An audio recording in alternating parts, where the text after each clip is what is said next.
नमस्कार दोस्तों। देखो, जिस प्रकार हमने पहला क्वेश्चन कल करा दिया था, उसके बाद दूसरा क्वेश्चन हमारे पास प्रश्नावली 1.1 का ही BSGM यूट्यूब चैनल पर। तो क्वेश्चन नंबर 2 है हमारे पास कि दर्शाइए कि कोई भी धनात्मक विषम पूर्णांक 6q+1 या 6q+3 या 6q+5 के रूप का होता है जहां q कोई पूर्णांक है। तो देखो करना क्या होता है इस प्रकार क्वेश्चन में, ये भी हमें यूक्लिड विभाजन प्रमेय का द्वारा ही करने हैं। तो देखो इसके अंदर क्या करना है, सबसे पहले हमें कोई भी पूर्णांक दिया हुआ होगा, उस पूर्णांक के अंदर मतलब कोई विषम पूर्णांक होगा और उस विषम पूर्णांक को हम इस फॉर्म के रूप में मतलब 6q+1 6q+3 या 6q+5 के रूप में लिख सकते हैं या नहीं लिख सकते, बस ये चीज दर्शा के दिखानी है हमें। तो देखो सबसे पहले हमारे पास a बराबर bq+r, जहां पर 0 is less than equal r is less than equal b। तो यहां पर देखो जिस प्रकार ये हमारे पास समीकरण दिए हुए हैं 6q+1 6q+3 6q+5, ये समीकरण है जहां पर हमारे पास देखो b बराबर 6, जहां b बराबर 6 है और r बराबर शेषफल हमें जो प्राप्त होंगे 0 1 2 3 4 और 5, मतलब ये जो हमें शेषफल रखने हैं, r के जो मान रखने हैं हमें, जो हमारे पास b बराबर 6 दिया है उससे हमेशा ये कम रखना होता है इसके अंदर। तो देखो करना क्या होगा हमारे पास, अब ये जो शेषफल है हमारे पास, यही शेषफल हमने इस फॉर्म के रूप में जमाना है इसके अंदर। तो देखो सबसे पहले हमारे पास r बराबर शेषफल कितना है 0 और b बराबर कितना है हमारे पास 6। तो देखो इस फॉर्म के रूप में जमाएंगे हम a बराबर, ये क्या है हमारे पास कोई पूर्णांक, ये क्या है कोई धनात्मक विषम पूर्णांक। तो a बराबर b बराबर मतलब bq+ r, तो b बराबर मान कितना है हमारे पास 6, तो a बराबर जो हमारे पास 6q प्लस r का मतलब हमारे पास ये जो शेषफल है हमारे पास r बराबर जो शेषफल है ये हमें क्रम से रखना है यहाँ पर। a बराबर 6q+r, r मतलब 0, पहले जो कंडीशन होगी हमारे पास ये होगी, उसके बाद जो दूसरी कंडीशन होगी हमारे पास a बराबर 6q+1, उसी प्रकार a बराबर 6q+2 और इसी क्रम में आगे देखो यहां पर a बराबर 6q+3, a बराबर 6q+4, अब a बराबर 6q+5। अब देखो ये हमें अलग अलग फॉर्म के रूप में जमा दे। अब इसमें देखो हमारे पास कुछ पूर्णांक तो समम्य और कुछ पूर्णांक विषमम्य, तो इनमें से हमें वो सम और विषम वाले पूर्णांक अलग अलग करने हैं इनमें से। तो देखो इनमें हमारे पास जो पूर्णांक होंगे, सबसे पहले क्या किया हमने, ये जो समीकरण दिए हमारे पास 6q+1 6q+3 6q+5 को इसको एक लिखा, उसके बाद b मतलब b बराबर क्या होगा हमारे पास 6, b बराबर क्या होगा 6, क्योंकि हमारे पास पूर्णांक 6q+1 और 3 और 5 के रूप में लिखना है, तो b बराबर 6। उसके बाद देखो हम जैसे कोई पूर्णांक में भाग देंगे तो हमारे पास शेषफल क्या कंडीशन बचनी चाहिए 0 1 2 3 4 और 5, तो ये जो है हमारे पास r के मान है कौन से 0 1 2 3 4 5। उसके बाद देखो हमने ये जो फॉर्म है हमारे पास a बराबर bq+r, इसी में हम क्रमानुसार जमाते रहिए। a बराबर ये कोई हमारे पास पूर्णांक होगा, इस पूर्णांक को हमें इस फॉर्म में लिखिया 6q प्लस पहला शेषफल क्या है हमारे पास 0, तो 6q+0। उसी प्रकार इन्हीं सीक्वेंस को आगे बढ़ाते गए a बराबर 6q प्लस दूसरा शेषफल क्या है हमारे पास 1 6q+1, उसके बाद इसी सीक्वेंस में a बराबर 6q+2, उसके बाद a बराबर 6q+3, a बराबर 6q+4, a बराबर 6q+5, ये हमारे पास इस कंडीशन वाले। उसके बाद देखो आगे क्या करना होता है इसमें,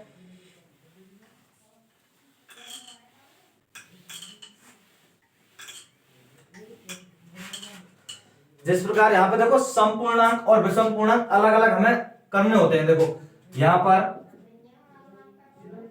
समपूर्णांक बराबर, जो समपूर्णांक होंगे हमारे पास, मतलब यहाँ पे जो शेषफल सम संख्या होगा वही क्या होंगे हमारे पास, समपूर्णांक होंगे। कौन कौन से, a बराबर 6q प्लस 0, दूसरा होगा हमारे पास a बराबर 6q प्लस, दूसरा कौन सा होगा हमारे पास, 2, संपूर्णांक 6q प्लस 2, a बराबर 6q प्लस 4, ये कौन से होंगे हमारे पास, संपूर्णांक, a बराबर 6q प्लस 4। और दूसरे जो होंगे हमारे पास विषम पूर्णांक, विषम पूर्णांक, विषम पूर्णांक कौन कौन से होंगे हमारे पास, पहले कंडीशन में a बराबर 6q प्लस 1, a बराबर 6q प्लस 2, a बराबर sorry 6q plus 3, 6q plus 3 को विषम पूर्णांक में हमें, और a बराबर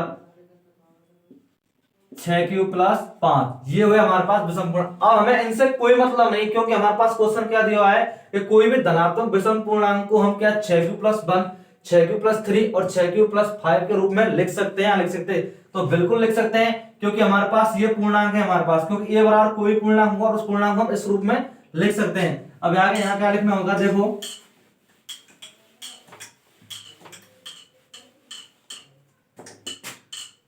अतः कोई भी धनात्मक विषम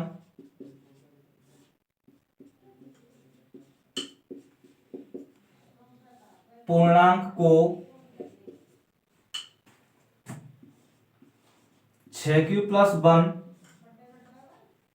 6q प्लस 3 और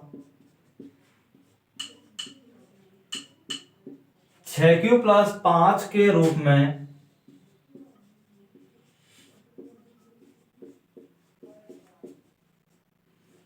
लिख सकते हैं,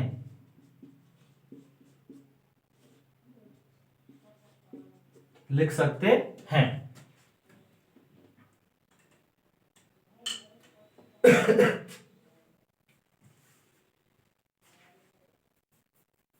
जैसे इसमें और जैसे प्रूफ करना चाहते हैं, मतलब क्या हुआ, जैसे हमारे कोई भी विषम पूर्णांक लिया 13, अब इस विषम पूर्णांक को इस फॉर्म के रूप में किस प्रकार लिखेंगे, जैसे सामने देखो ये 13 है हमारे पास, इसको देखो 6 इंटू 2 प्लस 1, मतलब 6, विषम पूर्णांक हमारे पास क्या है 13, इस विषम पूर्णांक को हम क्या कर रहे हैं 6, क्यू क्या होगा हमारे पास इसमें, भाजक, क्यू क्या होगा हमारे पास इसमें, सॉरी क्यू क्या होगा हमारे पास में, भागफल, और ये क्या होगा हमारे पास शेषफल, और ये क्या होगा हमारे पास बी जो हमारे पास 6, ये क्या होगा हमारे पास भाजक। तो क्या हम विषम पूर्णांक को इस फॉर्म के रूप में लिख सकते हैं जो इस प्रकार लिखा हुआ है, जैसे ये विषम पूर्णांक है 13, और इस 13 को जैसे 6q प्लस 1 के रूप में हमें लिख दिया, तो 6 इंटू 2 प्लस 1, मतलब क्या हुआ हमारे पास एक, हाँ हम विषम पूर्णांक को 6q प्लस 1 या 6q प्लस 3 या 6q प्लस 5 की फॉर्म के रूप में हम लिख सकते हैं, जो किस प्रकार लिखा जाएगा, इस प्रकार लिखा जाएगा।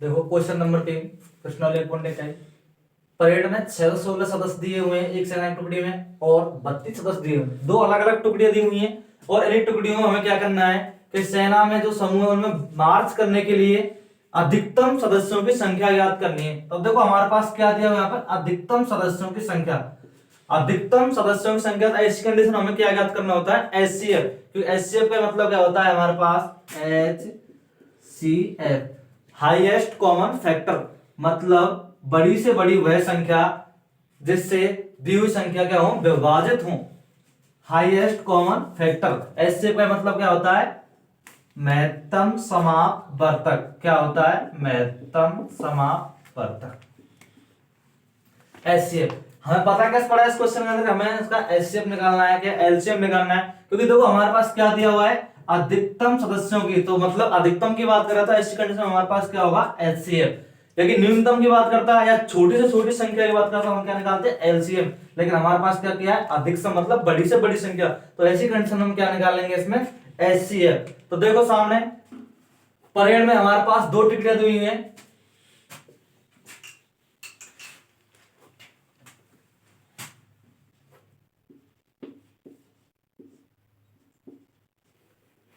पहली टुकड़ी में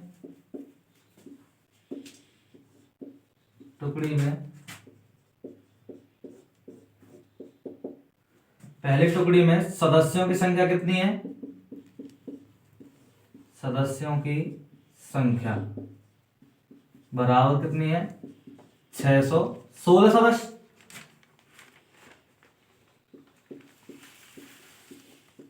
दूसरी टुकड़ी में सदस्यों की संख्या बराबर 32। अब इन दोनों सदस्यों टुकड़ियों में से हमने क्या करना है कि सेना में मार्च करवाना है, मतलब कूच करवानी है। तो अधिकतम सदस्यों की कितनी कितनी टुकड़ियां बनेंगी हमारे पास, ठीक। तो ऐसी कंडीशन देखो हमें क्या निकालना होगा? एचसीएफ निकालना होगा। और निकालना कौन से होगा हमारे पास? यूक्लिड विभाजन प्रमेय के द्वारा, क्योंकि हम प्रश्नावली कौन सी पढ़ रहे हैं? यूक्लिड विभाजन प्रमेय के द्वारा, प्रश्नावली 1.1। तो क्वेश्चन नंबर 3 है हमारे पास। तो 616 और 32 वही प्रक्रिया हमारे पास। तो सबसे पहले हमें 616 बड़ी है 32 से, 616 बराबर। अब देखो वही कल वाली प्रक्रिया, जैसे हमें यहां पर 32 से भाग देना है हमने 616 में। ये सिस्टम आगे करना है हमारे पास। तो देखो 32 एकम 32 आ, तो 32 दूना 64 ज्यादा होंगे, तो 32 एकम 32 आ। यहां पर इसको घटाए, 11 में से 9 गए तो 2, और 5 में से 3 गए तो 2, और उतार लियो 6। ये हुए। अब देखो 32 लगभग 8 या 9 बार भाग देके देखते हैं हम इसमें। तो 32 इंटू 8, 8 दूनी 16, 8 या 24 और 25, और इंटू 9, 9 दूनी 18, 9 ती 27 और 29, मतलब 298। तो 298 तो ज्यादा है हमारे पास 296 से, तो कितने बार भाग गया? 8 बार। तो 256, इसको इसमें से माइनस करेंगे 0, और ये कितने बचे हमारे पास? 4 और 0। अब हमारे पास ये और ये, और यहां पर कितना बचा हमारे पास? 32, रोको एक मिनट।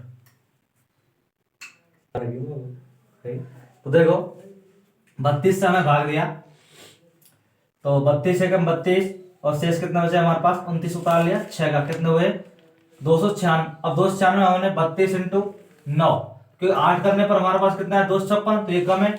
296 हमारे पास 32 इंटू 9, 288। तो 9 बार भाग गया तो कितने हमारे पास? 288। तो 16 में से 8 गए तो 8, और यहाँ बचे 8, 8 में से 8 गए 0, 2 में से 2 गए 0। अब देखो हमारे पास करना क्या है? 8 और 32, इस पर प्रयोग करना है इसका। 8 और 32, तो देखो 32, तो 8 से भाग दिया, 8 चौका 32, शेषफल क्या हो गया? 0। तो जब तक शेषफल 0 आएगा उसके बाद हम भाग क्या होगा? बिल्कुल समाप्त हो जाएगा, और हमारे पास अंतिम भाजक जो हो क्या होगा? एचसीएफ। तो देखो अब इसमें चरण बनाने हैं हमने। चरण किस प्रकार बनेंगे? 616 बराबर भाग कितने से दिया? 32 से, कितने बार गया? 19 बार। शेष कितने बचे? 8। शेष कितने बचे? 8।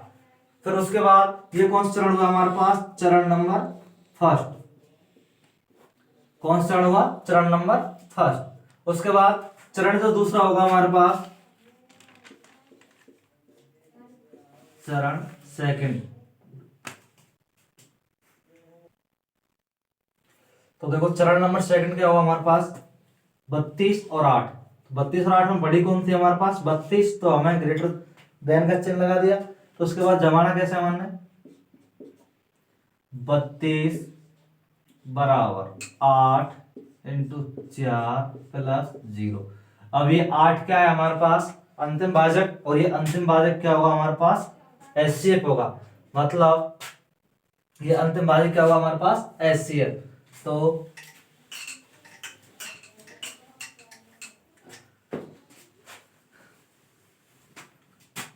अतः 616 और 32 सदस्यों वाली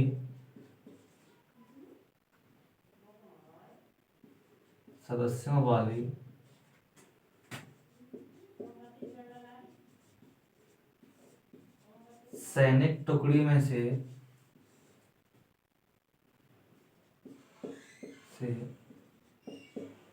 मार्च करने के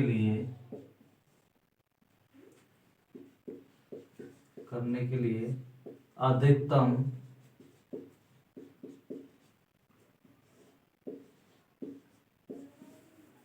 8 सदस्यों की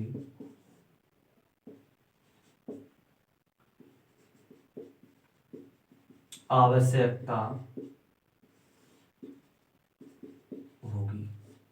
ये क्या होगा इसका हमारे पास फाइनल आंसर, क्योंकि हमारे पास इसका HCF कितना निकल गया है 8, तो 6 2 16 और 32 सदस्यों वाले सैनिक टुकड़ी में से मार्च करने के लिए अधिकतम कितने सदस्यों की आवश्यकता होगी? 8 सदस्यों की आवश्यकता होगी। ये क्या होगा हमारे पास इसका फाइनल आंसर। तो देखो क्वेश्चन नंबर 4 है, किसी भी धनात्मक पूर्णांक का वर्ग 3m या 3m प्लस 1 के रूप में होता है, ये दर्शाना है हमें। तो हमें इसके लिए संकेत दिए हुए हैं, जैसे कि 3q प्लस 1, 3q प्लस 2। तो देखो सुनो, इसमें करना क्या होता है, इसमें भी हमारे पास यूक्लिड विभाजन प्रमेय द्वारा ही दर्शाना है। जैसे कोई हमने धनात्मक पूर्णांक लिया, कोई संख्या जैसे संख्या ली वर्ग, तो जैसे हमारे पास कोई धनात्मक पूर्णांक 3 है और 3 का वर्ग करने पर हमारे पास क्या होगा? 9 प्राप्त होगा। अब इस 9 को हम देखो 3m या 3m प्लस 1 के रूप की फॉर्म में लिख सकते हैं या नहीं लिख सकते। तो देखो सुनो, जैसे ये, तो हमें क्या करना है, 9 के हम गुणनखंड कर रहे हैं 3 इंटू 3, तो देखो 3 इंटू 3, ये तो अपने आप में पूर्ण फैक्टर हुआ इसका 3 और m मतलब ये 3, तो हम कह सकते हैं कि किसी भी धनात्मक पूर्णांक के वर्ग को हम 3m के रूप में लिख सकते हैं। इसके अलावा और जो अगला पूर्णांक देखते हैं, जैसे हमारे पास जैसे कि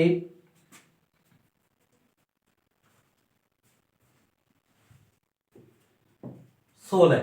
अब ये अगला पूर्णांक है कोई संख्या जैसे कि 4 का वर्ग करने पर हमारा क्या होगा? 16। अब 16 को हम देखो 3m प्लस 1 के रूप में लिख सकते हैं, क्योंकि हमें 3 का फैक्टर चाहिए यहाँ पर, क्योंकि 3m, तो 3m हमारे पास 3 इंटू m, 3 इंटू 3 9, हमने क्या लिख दिया 3 इंटू 3, ऐसे हमारे पास 16, तो 3m प्लस 1 के रूप में लिखना है। तो देखो इसको हम किस प्रकार लिखेंगे कि हमें कोई पूर्णांक लिए 4 का वर्ग हमारे पास कितना 16। अब 16 को हम 3 के फैक्टर के रूप में लिखते हैं, तो 3 इंटू 5 प्लस 1, तो 3m प्लस 1, 3m प्लस 1 के रूप में हम लिख सकते हैं। तो हम इसी को अब देखो यहाँ पर प्रूव करेंगे कि कोई भी धनात्मक पूर्णांक होगा और उस पूर्णांक के वर्ग को हम इस फॉर्म के रूप में किस प्रकार लिखते हैं। तो देखो सामने ये हमने अलग अलग दो पूर्णांक लिए, जैसे 3 का वर्ग करने पर 9 इंटू 3 इंटू 3, इसके दो खंड किए, क्योंकि हमें 3 की फॉर्म में लेके चलना है, मतलब 3 इसका एक गुणज होना चाहिए।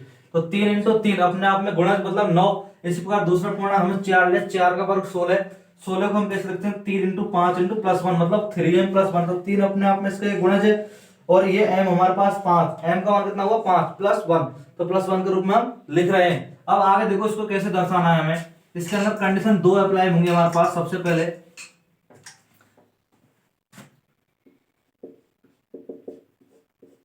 माना ए कोई धनात्मक पूर्णांक है, ये कोई धनात्मक पूर्णांक है, तो इसके लिए हमें देखो पहला कंडीशन दिया 3q, स्थिति नंबर फर्स्ट। इसके लिए से ये कोई धनात्मक पूर्णांक है और इस पूर्णांक को हम 3q प्लस 1 बराबर इसके रूप में लिख सकते हैं। तो पढ़ना क्या होता है कि क्या दिया हमारे पास यहाँ पर वर्ग, तो हमें इसको वर्ग का तरीका अप्लाई करना है। तो सबसे पहले क्या करेंगे, दोनों ओर वर्ग करने पर, दोनों ओर क्या करेंगे वर्ग, जैसे हम दोनों ओर वर्ग करेंगे तो a स्क्वायर बराबर 3q को होल स्क्वायर। तो अब देखो ये कंडीशन तो जो की तो रहेगी, इसको देखो हम लिख सकते हैं 3 का वर्ग 9, 3 का वर्ग 9, q का वर्ग q स्क्वायर, तो 9q स्क्वायर। अब देखो इसको 3 की फॉर्म में देते हैं 3 इंटू 3 और q स्क्वायर, अतः 3 क्यू स्क्वायर बराबर एम, 3 क्यू स्क्वायर बराबर एम। तो अतः हम इसको लिख सकते हैं 3, इसकी जगह क्या लिख देंगे हम, एम। हमें क्या मान लिया इसकी जगह पर, हमने क्या मान लिया, 3 क्यू स्क्वायर जगह क्या मान लिया, एम। तो अतः है 3m क्या बन गया अपने आप में, ये क्या हम कह सकते हैं किसी भी धनात्मक संख्या का वर्ग होगा जो हम उसे 3m के रूप में लिख सकते हैं। उसके बाद स्थिति नंबर 2 देखते हैं हम। स्थिति नंबर 2, स्थिति नंबर 2 देखो सामने। इसके अंदर क्या करना है, जैसे कि हमारे पास दूसरा संकेत है 3q+1, तो इसके अनुसार वही धनात्मक पूर्णांक a होगा हमारे पास और 3q+1, ये स्थिति हुई है। उसके बाद करना क्या हमें, वही प्रक्रिया दोनों ओर क्या करना है, वर्ग करना है। दोनों ओर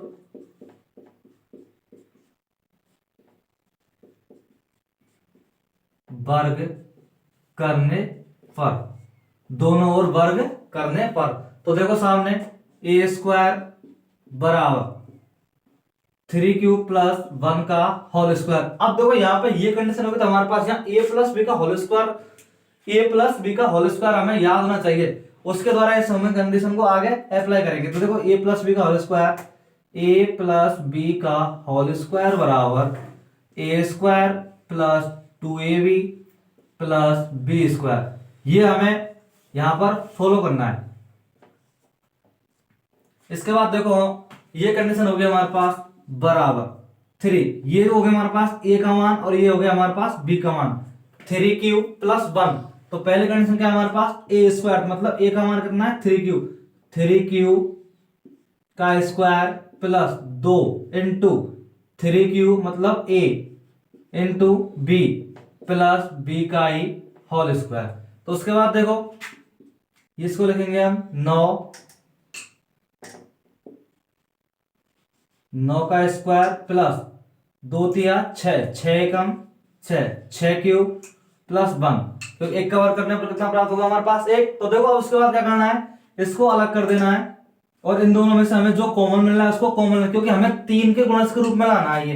तो देखो सामने इन दोनों में से हम कॉमन लेंगे, क्या बनेगा हमारे पास, q और q कॉमन मिल रहा है। उसके बाद 3 अपने आप में क्या मिल रहा है, कॉमन। तो यहां पे बन जाएगा हमारे पास 3q+2 और +1।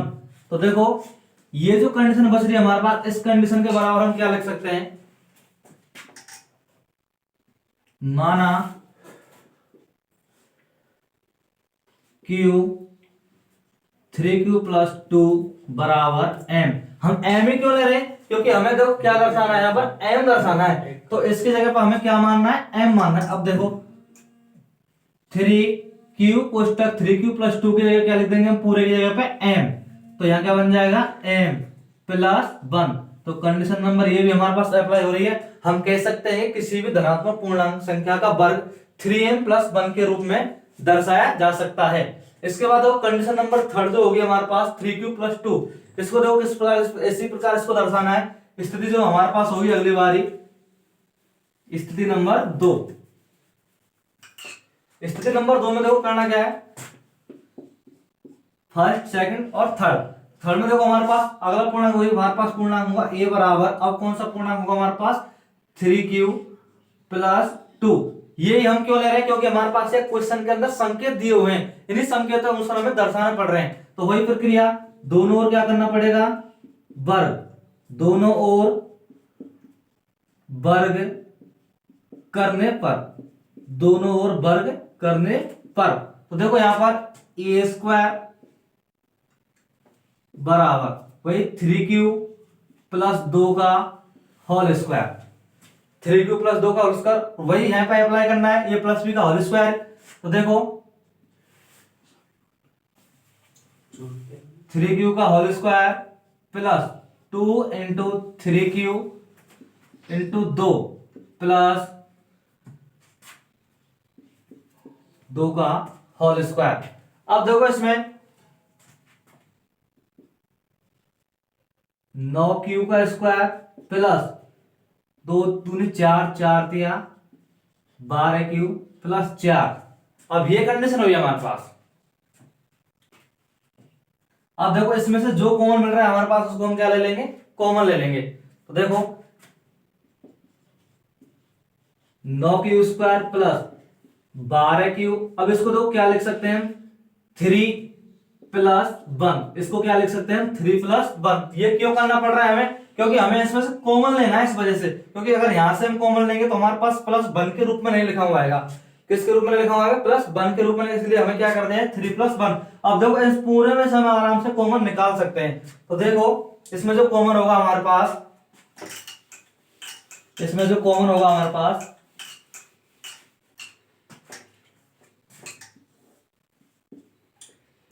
3 और Q क्या बन जाएगा अपने आप में, कॉमन। क्या बन जाएगा, कॉमन 3। अब देखो यहां से यहां बचे हमारे पास 3 क्यू स्क्वायर प्लस 4 क्यू और +1, और ये अपने आप में यहां मौजूद है ये। तो देखो इसके बराबर क्या करना है हमें, माना 3 Q square plus 4 Q plus 1 बराबर क्या लिखना है हमें, m। इसके बराबर क्या लिखना है, m। तो ये कंडीशन क्या होगी हमारे पास, 3, इस पूरे की जगह क्या लिख देंगे हम, m+1। अतः है तो हम कह सकते हैं कि किसी भी धनात्मक पूर्णांक संख्या का वर्ग 3m या 3m+1 के रूप में दर्शाया जा सकता है। यही हमारे पास का क्या होगा, फाइनल आंसर।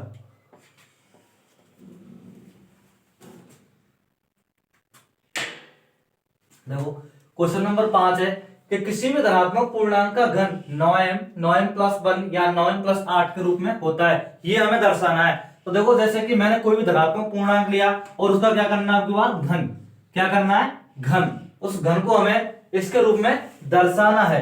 जैसे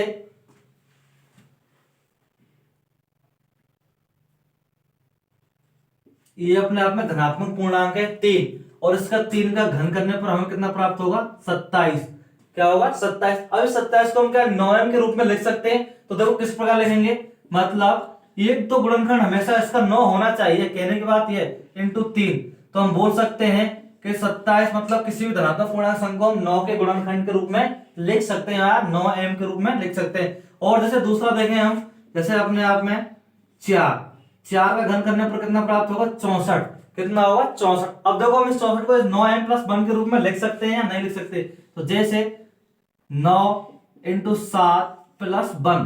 तो देखो हम 9 4 अपने आप में धनात्मक पूर्णांक है, इस धनात्मक पूर्णांक का घन कितना हुआ, 64। इस 64 को हम 9m+1 के रूप में हम लिख सकते हैं। देखो 9 × 7 9 7 63 + 1 बराबर 64। या फिर कोई भी धनात्मक पूर्णांक अगला होगा हमारे पास 5 का धनात्मक पूर्णांक होगा हमारे पास, घन होगा हमारे पास 125। अब 125 को क्या हम 9m+8 के रूप में लिख सकते हैं या नहीं लिख सकते। तो देखो सामने 9 × 13 + 8, 13 9 में 117 + 8 बराबर 125। तो हम कह सकते हैं कि किसी भी धनात्मक पूर्णांक संख्या का घन 9m 9m+1 या 9m+8 के रूप में हो सकता है। अब देखो इसी कंडीशन को हम आगे किस प्रकार अप्लाई करते हैं। तो देखो सामने, मतलब कोई भी धनात्मक संख्या होगी, उस धनात्मक संख्या का क्या होगा, घन। घन को हम किन किन के रूप में, 9m 9m+1 या 9m+8 के रूप में किस प्रकार लिखा जाएगा। तो जैसे अपने आप में 3 धनात्मक संख्या है, उस धनात्मक संख्या घन किया हमने कितना, 27। तो 27 को हमने 9 और गुणा 3 लिखा, तो मतलब 9 और m के रूप में लिख दिया। उसी प्रकार अगला धनात्मक पूर्णांक कितना होगा, 4 का घन कितना होगा, 64। अब 64 को देखो किस प्रकार, 9 × 7, मतलब जिस प्रकार हमने अगले वाले क्वेश्चन में 3 के गुणनखंड के रूप में व्यक्त किया था, उसी प्रकार इसमें क्या है, 9 के गुणनखंड के रूप में व्यक्त करना है। देखो 9 × 7 + 1। इसी प्रकार अगला पूर्णांक जो हमारे पास 5 का घन करने पर कितना हो, 125। तो इसको देखो 9 × 13 + 8, तो 9m+1 9m+8 के रूप में हम लिख सकते हैं। अब इसी कंडीशन को हम आगे देखो किस प्रकार अप्लाई करते हैं। तो माना ए एक धनात्मक पूर्णांक है, ए क्या है, अपने आप में एक धनात्मक पूर्णांक है। तो देखो क्या संकेत है इसमें, अतः है हम इसे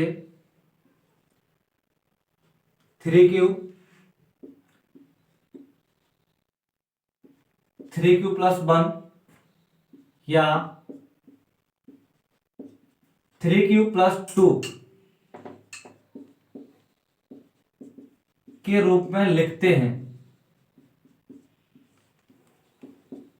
के रूप में लिखते हैं। तो आगे देखो फर्स्ट स्थिति जो होगी हमारे पास, स्थिति फर्स्ट, इसमें देखो हमारे पास ये धनात्मक पूर्णांक होगा a बराबर, पहली कंडीशन क्या होगी हमारे पास 3q। अगले वाले क्वेश्चन में क्या किया था, हमें धनात्मक पूर्णांक क्या दिया होता है यहाँ पर वर्ग, तो हमने वर्ग करके देखा था, लेकिन अब की बार क्या दिया हमारे पास यहाँ पर घन, तो हम क्या करके देखेंगे घन। तो करना क्या होगा, दोनों ओर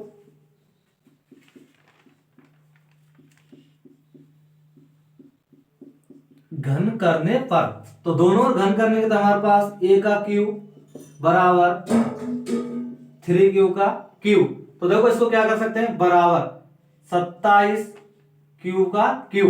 अब देखो इसको गुणनखंड करेंगे तो 9 इंटू 3 q का क्यू, तो माना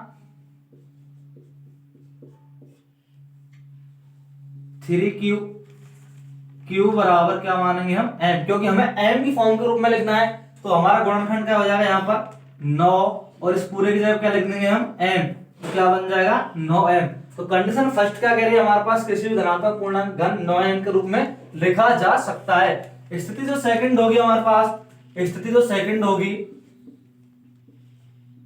स्थिति जो सेकंड होगी, जैसे वही धनात्मक पूर्णांक क्या होगा हमारे पास a होगा, और इसके सामने क्या होगा हमारे पास 3q+1, 3q+1, क्या करना होगा हमारे पास, वही दोनों ओर क्या करना होगा, इसमें घन करना होगा, दोनों ओर क्या करना होगा इसमें घन।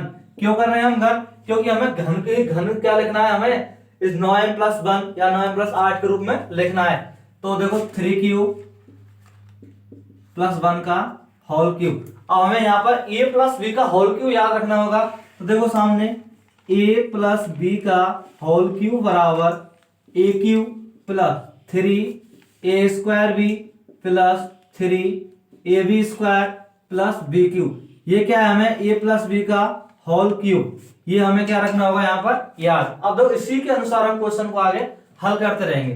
तो सामने देखो बराबर a का क्या है मान हमारे पास 3q कंप्लीट, a का जो मान है हमारे पास इस पर a, यहाँ पर a का मान क्या है हमारे पास 3q, a का मान क्या है यहाँ पर 3q। उसी प्रकार हमारे पास देखो b है, b का भी मान क्या होगा हमारे पास +1, b का भी मान क्या होगा हमारे पास +1। तो यहां पर देखो इसमें हम जमाते हैं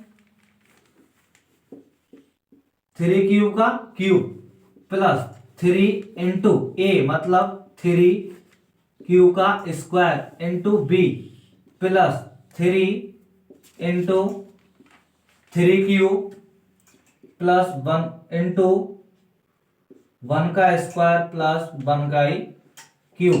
तो देखो हमें इसमें जमा लिया, अब इसके बाद इसको हल करेंगे 27q का क्यूब प्लस 3 इंटू 3 का वर्ग 9q का वर्ग क्यू स्क्वायर इंटू 1 करने पर वही संख्या प्राप्त है प्लस 3 इंटू 3 9q और 1 का वर्ग 1 मतलब वही संख्या प्राप्त होगी प्लस 1 का घन भी क्या होगा 1। अब देखो सुनो इसके क्या करना है हमें, इस कंडीशन में हमें ये एक तो बिल्कुल अलग रख देना है, और देखो यहां से पूरे इसमें से और इसमें से क्या कॉमन लेके जाना है हमें 9 और क्या मिल रहा है q, तो हमें यहां पर क्या कॉमन लेंगे 9 और q कॉमन लेंगे, 9 और q क्या लेंगे कॉमन, तो यहां क्या बच जाएगा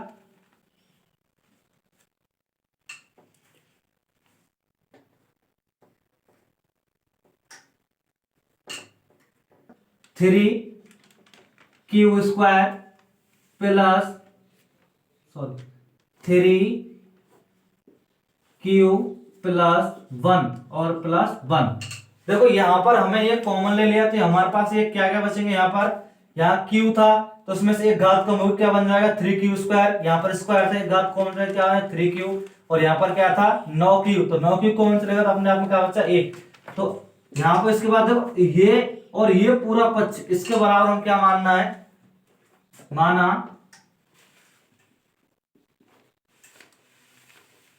q कोष्टक 3q² plus 9q plus 1 बराबर क्या मानना है m। अतः अब ये जो पूरे कंडीशन है हमारे पास, इसकी जगह क्या लिख देंगे हम, तो 9, इसके पूरे की जगह क्या लिख देंगे हम, m, 9m प्लस 1। अतः हम कह सकते हैं कि किसी धनात्मक पूर्णांक संख्या का घन 9m प्लस 1 के रूप में लिखा जा सकता है। इसी प्रकार कंडीशन नंबर जो अगली होगी हमारे पास, स्थिति नंबर तीसरी, तो देखो सामने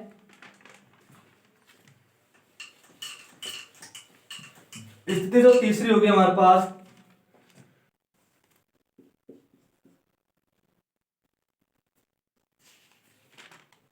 देखो कंडीशन नंबर तीसरी, अगला पूर्णांक क्या है हमारे पास, 3q प्लस 2। तो वही धनात्मक पूर्णांक क्या होगा हमारे पास, a, और इसके बराबर 3q प्लस 2, 3q प्लस 2।